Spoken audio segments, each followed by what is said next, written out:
If you ask a Bitcoiner why Bitcoin has value, they will say it's because it has a 21 million coin supply cap. It's decentralized, it's borderless, it's permissionless, it's immutable. But they forget the most important aspect. Because of this, they don't know what to say when doubters ask, what if I just copy the code?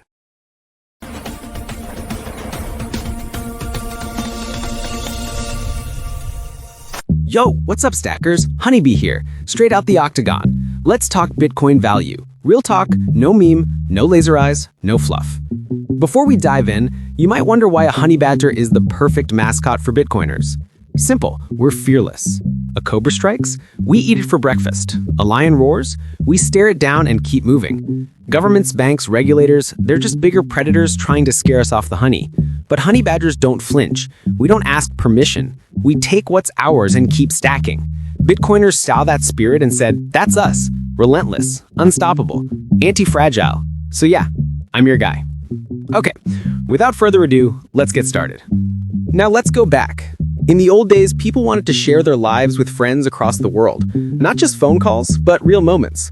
Mark Zuckerberg built Facebook. Some genius in China created WeChat. They added photos, stories, videos. Then everyone wanted to know who cared, so they invented the like button. Little hearts, instant validation. That's how apps grow. Solve one need, add the next, keep people hooked. Money needed the same upgrade. Why? The kind of economics we're in is called Keynesian economics. In its core, the government creates fiat money out of thin air to control the economy, and if anything goes wrong, they bail out for the rich with more printing, or take your deposits to keep them afloat. What about Marxist systems? They use central control, so you certainly have no freedom. When they make a mistake, which they certainly do because the officials are just humans, they order the central bank to create money and put up a show with their state-run commercial bank buddies to justify everything they do. Both crushed regular people, so we turn to Austrian economics. Sound money, real savings, power back to the individual. People tried fixing the system before. They have tried to make sure the dollar is actually backed by gold, until governments cut the tie and inflated away your savings. E-gold rose up, digital gold you could actually use, and then FBI and IRS raided Jackson's Florida home and Maryland office. Liberty Dollar brought back honest coins. No surprise, FBI and IRS stormed in the HQ, seized everything, and shut it all down. Every single time, the dream died under boots and badges. So in the past, you were free to invent any new money system, but you have to do KYC so that they can close anybody's account or do whatever the hell they want to do to it. No matter what type of regime you live in, they all do the same.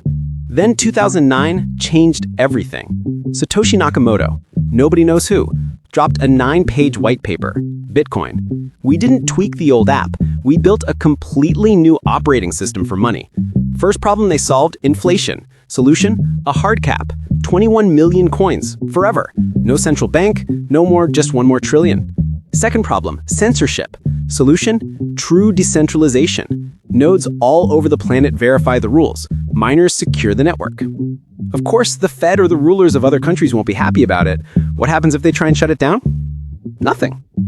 No government can order another government what to do. Think about the US versus Russia. So the rest keep running. It's truly unstoppable. Third problem, trust. Solution, the blockchain. Every transaction is public, permanent, verifiable by anyone, no middleman, no secrets. And there's a saying among Bitcoiners, don't trust, verify. So you say, have sent me your money? Show me the transaction hash. I'll open Mempool Space, and I'll be judge of that. Governments say it's used by criminals. I'll open Arkham and cross-check with my Raspberry Pi node and see if that's true. That's when the people showed up.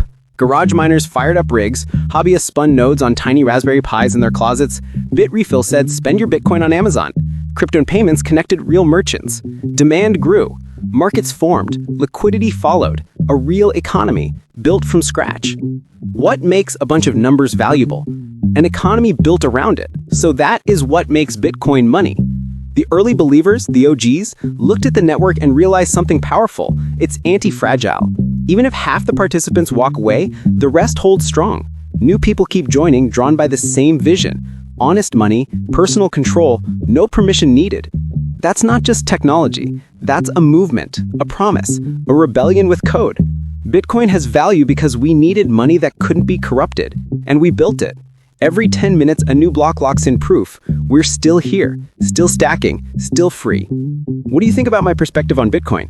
If you disagree, please give me your opinion in the comment section. If you agree, hit the like button and tell me about it down there. Let the YouTube algorithm show more people they can look at Bitcoin from this angle. And go make something with your hands. Turn your salary into Bitcoin, collateralize half on Compound, spend the borrow on better tools, and do it all again. That's the flywheel. That's the future. This is Honeybee, signing off.